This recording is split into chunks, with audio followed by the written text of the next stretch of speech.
ये खबर केआर मंगलम यूनिवर्सिटी द्वारा प्रस्तुत की गई है। क्या चीन कभी सुधरेगा? भारत ने आखिर कौन सी बड़ी गलती कर दी? क्या तिब्बत का सच बदला जा सकता है? नमस्कार, बहुत बहुत स्वागत है आप सभी का दैनिक जागरण न्यूज में और मैं हूं आपके साथ दीपिका पांडे। अगर आपका कोई पड़ोसी आपके घर के एक कमरे पर जबरदस्ती कब्जा कर ले और जब आप अपने ही घर के बाकी कमरों के नाम बदलने या उन्हें सजाने लगे तो वो पड़ोसी आप पर ही चिल्लाने लगे, कैसा लगता है? बहुत अजीब लगता है।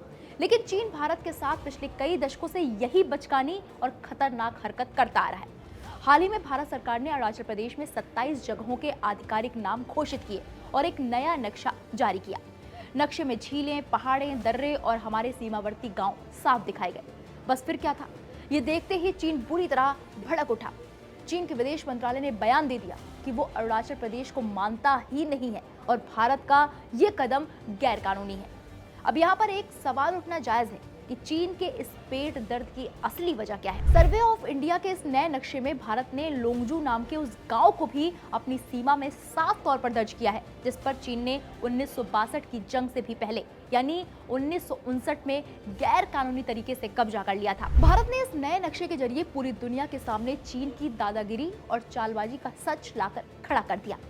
चीन को मिर्ची इसी बात की लगी है कि उसका झूठ अब पकड़ा गया है। चीन की इस तिलमिलाहट पर भारत के पूर्व राजनयिक और जियोपॉलिटिकल एक्सपर्ट कंवल सिब्बल ने बहुत खरी खरी बात कही है।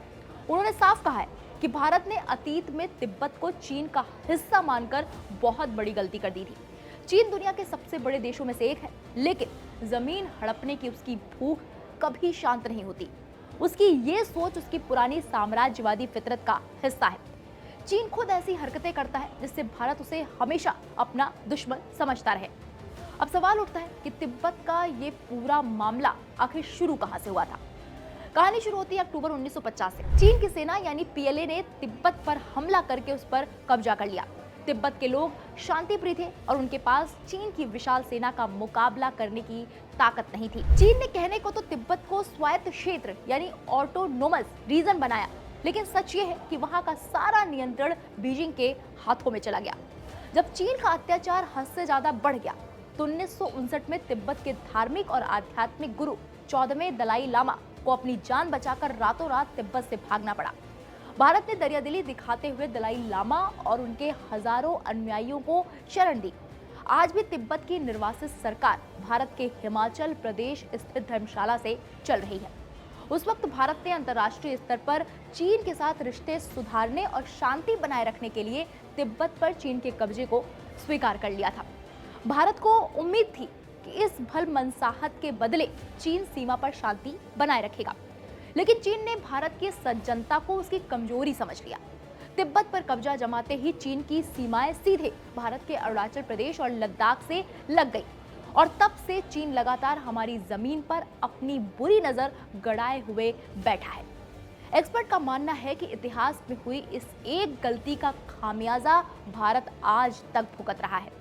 चीन का नियम बहुत सीधा है, जो उसका है वो तो उसका है ही और जो दूसरों का है उस पर भी वो अपना दावा ठोक देता है।